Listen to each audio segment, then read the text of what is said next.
أعوذ بالله من الشيطان الرجيم بسم الله الرحمن الرحيم الحمد لله رب العالمين والصلاة والسلام على رسول الله وعلى آله وصحبه أجمعين أما بعد السلام عليكم ورحمة الله.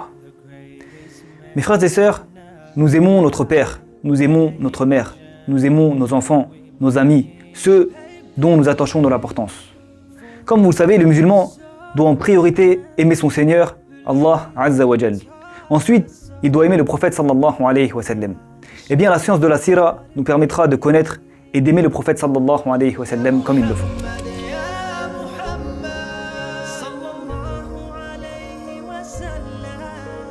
L'amour envers notre prophète, que la paix et la bénédiction d'Allah soient sur lui, a une place très importante pour notre vie d'ici-bas et celle de l'au-delà. Pour pouvoir l'aimer, il faut le connaître. Il n'est pas question d'aimer quelqu'un que nous ne connaissons pas. Par exemple, nous avons dit qu'il faut aimer Allah plus que tout. Mais pour l'aimer, nous devons le connaître. Comment est-ce qu'Allah tabaraka wa ta'ala nous permet-il de le connaître? Pour aimer Allah tabaraka wa ta'ala comme il le faut, nous avons les noms et les attributs d'Allah Azza wa Jal. Nous devons les connaître, nous devons les apprendre et essayer d'approcher, de se rapprocher d'Allah tabaraka wa ta'ala à travers ses noms et ses attributs. Eh bien, pour le prophète sallallahu alayhi wa sallam, la science qui nous permet de connaître et d'aimer le prophète sallallahu alayhi wa sallam comme il le faut est la science de la sira et la vie du messager d'Allah sallallahu alayhi wa sallam. Lorsque nous allons connaître le messager d'Allah sallallahu alayhi wa sallam à travers ses cours, nous allons être surpris. Car il n'y a pas eu d'homme aussi miséricordieux, aussi courageux, aussi altruiste, aussi généreux que le messager d'Allah sallallahu alayhi wa sallam. Lorsque nous allons voir tous ces traits de caractère, nous allons encore plus l'aimer. Et c'est vraiment quelqu'un qui mérite l'amour. Le messager d'Allah sallallahu alayhi wa sallam est vraiment quelqu'un qui mérite l'amour. C'est pour cela qu'Allah tabaraka wa ta'ala l'a appelé ami intime, a fait de lui son ami intime, Khalil. Jundub ibn Abdillah radiallahu anhu a dit 5 jours avant sa mort, j'ai entendu le prophète sallallahu alayhi wa sallam dire: certes, je déclare devant Allah qu'aucun d'entre vous n'est pour moi un ami intime, car Allah m'a pris pour ami intime comme il a pris Ibrahim alayhi salam comme ami intime. Cependant, si je devais choisir au sein de ma communauté un ami intime, ce serait Abu Bakr radiallahu anhu. Khalil est le plus haut degré de l'amour. Pourquoi Allah tabaraka wa ta'ala a pris le prophète sallallahu alayhi wa sallam comme ami intime, comme Khalil? Car c'est quelqu'un qui mérite l'amour. Le prophète sallallahu alayhi wa sallam est quelqu'un qui mérite l'amour. C'est pour cela qu'Allah tabaraka wa ta'ala a dit wa innaka la'ala khuluqin 'azim, et tu es certes d'une moralité imminente. Aujourd'hui, les gens aiment des personnes qui ont qu'une petite partie du bon comportement, de la moralité du messager d'Allah sallallahu alayhi wa sallam. Ils aiment leurs profs, ils aiment leurs shir, ils aiment leurs leaders, ils aiment leurs grands frères, etc., etc. Pourquoi? Car ils ne connaissent pas le messager d'Allah sallallahu alayhi wa sallam comme il le faut. Comme ils ne le connaissent pas comme il le faut, eh bien, ils pensent que la personne en question a le meilleur comportement, a la meilleure moralité sur terre. Mais par Allah, si les gens connaissaient le messager d'Allah sallallahu alayhi wa sallam comme il le faut, les autres personnes qu'ils aiment en dehors de lui deviendront des personnes ordinaires, des personnes normales. Car c'est Allah, le messager d'Allah sallallahu alayhi wa sallam qui détient tous les bons traits de caractère. Étant donné que les gens ne connaissent pas le messager d'Allah sallallahu alayhi wa sallam comme il le faut, ils n'arrivent pas à l'aimer comme il se doit. Ils ne l'aiment pas comme il se doit. Et comme ils ne l'aiment pas comme il le faut, eh bien, ils ne peuvent pas le suivre comme il se doit. Vous verrez beaucoup de personnes qui sont insensibles face aux paroles du messager d'Allah sallallahu alayhi wa sallam. Mais les mêmes personnes sont très réceptives aux paroles, aux actes des personnes qu'ils aiment en dehors du messager d'Allah sallallahu alayhi wa sallam, comme leur modèle, leur leader, leur professeur, leur shir, etc. Mon frère, ton shir, ton professeur, ton modèle, celui que tu aimes en dehors du messager d'Allah sallallahu alayhi wa sallam n'est pas plus précieux que le messager d'Allah sallallahu alayhi wa sallam. Par Allah, ce que le messager d'Allah sallallahu alayhi wa sallam dit est un bien pour toi dans la vie d'ici-bas et celle de l'au-delà. Mais tu n'as pas cette garantie pour les autres personnes que tu aimes en dehors du messager d'Allah sallallahu alayhi wa sallam. Donc, un des plus grands manquements des musulmans et des gens en général est le fait de ne pas connaître le messager d'Allah sallallahu alayhi wa sallam qui a été envoyé comme miséricorde pour l'univers. Vous pouvez voir des personnes qui aiment et vantent les mérites d'autres personnes en dehors du messager d'Allah sallallahu alayhi wa sallam. Il n'y a pas de problème à cela. Le problème est que le messager d'Allah sallallahu alayhi wa sallam a beaucoup plus que ces mérites que cette personne apprécie. Mais elle n'est pas au courant de cela. Donc si nous lisons et essayons d'apprendre la vie du messager d'Allah sallallahu alayhi wa sallam correctement afin de le connaître, nous verrons que le messager d'Allah sallallahu alayhi wa sallam est vraiment une personne qui mérite l'amour et notre amour envers lui augmentera. En ce qui concerne l'amour que le musulman doit avoir envers d'autres personnes, eh bien notre Seigneur tabaraka wa ta'ala nous montre la route.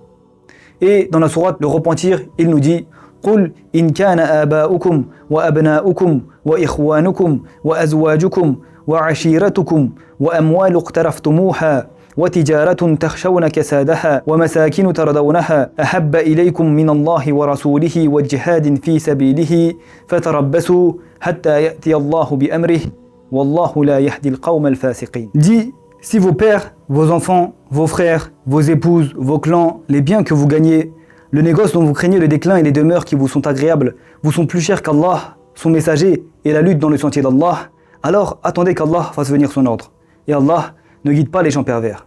Donc si ce qui est cité dans ce verset nous sont plus chers que le messager d'Allah sallallahu alayhi wa sallam, nous sommes les interlocuteurs directs de ce verset et nous encourons le châtiment d'Allah. Comment est-ce que ces choses, en dehors d'Allah et de son messager, peuvent être plus chères à nos yeux qu'Allah et son messager? Peu importe à qui nous posons la question, la plupart des gens vont nous répondre qu'ils aiment plus Allah, qu'ils aiment plus son messager, etc. Mais l'islam ne se réfère pas à cette parole-là. L'islam regarde le suivi et le choix de la personne. C'est-à-dire que lorsque les ordres d'Allah tabaraka wa ta'ala et de son messager sallallahu alayhi wa sallam sont en contradiction avec ceux des autres, si la personne privilégie et suit les ordres d'Allah tabaraka wa ta'ala et de son messager sallallahu alayhi wa sallam, il n'y a pas de problème. Cela veut dire qu'il aime plus Allah, qu'il aime plus son messager sallallahu alayhi wa sallam. Mais si ce n'est pas le cas, eh bien, ses actes seront en contradiction avec sa parole. Prenons l'exemple d'une personne qui est arrivée à un certain âge, qui physiquement n'a pas de problème, qui a une bonne situation financière, qui a des enfants, etc. On voit dans sa vie que cette personne, le principal but de sa vie est le fait de construire des maisons à ses enfants, de laisser un patrimoine à ses enfants et de s'enrichir. Cette personne dit également qu'il aime Allah, qu'il aime son messager sallallahu alayhi wa sallam et qu'il les aime plus que tout. Allah tabaraka wa ta'ala nous demande de servir notre religion. Il demande de sacrifier nos biens, nos enfants, notre corps, notre temps, nos compétences, etc., etc. Mais lorsque il y a ce choix à faire, cette personne privilégie ses enfants, cette personne privilégie ses biens. Donc on peut voir la véracité d'une personne à son choix lors de ce dilemme.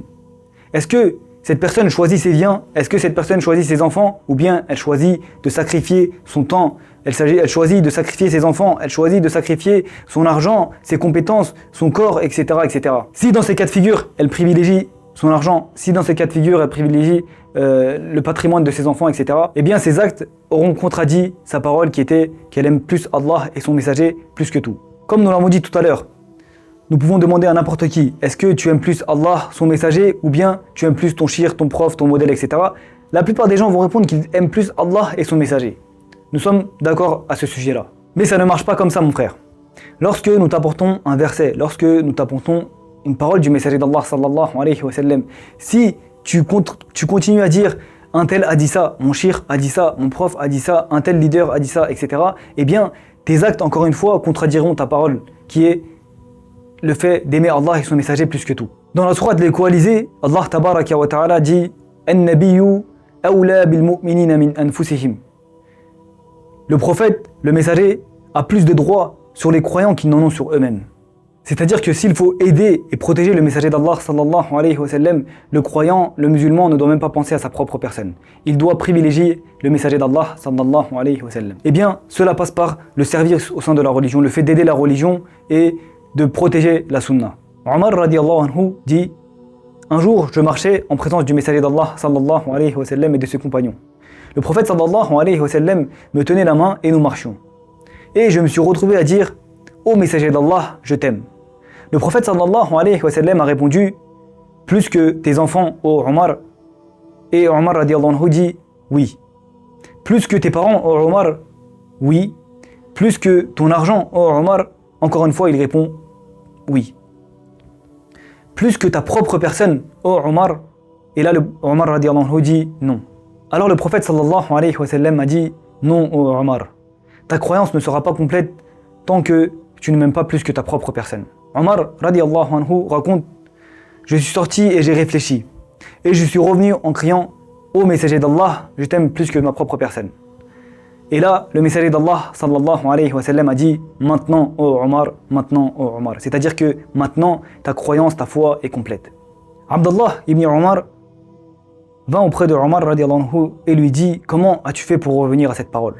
Omar radiallahu anhu lui répond: fils, je suis sorti et je me suis posé la question. Le jour de la résurrection, de qui aurais-je le plus besoin? De ma propre personne ou du messager d'Allah sallallahu alayhi wa sallam? Alors j'ai trouvé mon besoin dans la personne du prophète sallallahu alayhi wa sallam plus que dans ma propre personne. Et je me suis souvenu comment j'étais égaré et comment Allah tabaraka wa ta'ala m'a sauvé par son intermédiaire. Donc mes frères et sœurs, nous voyons comment Omar radiallahu anhu, le compagnon du messager d'Allah sallallahu alayhi wa sallam, aimait le prophète sallallahu alayhi wa sallam. Comment il s'est rectifié rapidement lorsqu'il y avait un manquement dans cet amour-là. Nous devons prendre ces versets, nous devons prendre ces récits et s'en imprégner au maximum. Est-ce que nous aimons nos biens, nos enfants, nos parents, nos commerces, ou bien nous aimons Allah, nous aimons le messager d'Allah sallallahu alayhi wa sallam, ou bien la lutte dans le sentier d'Allah? Nous devons être sincères envers nous-mêmes. Nous pouvons le dire avec notre parole, j'aime Allah, j'aime le prophète, j'aime la lutte dans le sentier d'Allah. Mais comme nous l'avons vu aujourd'hui, nous devons confirmer cette parole.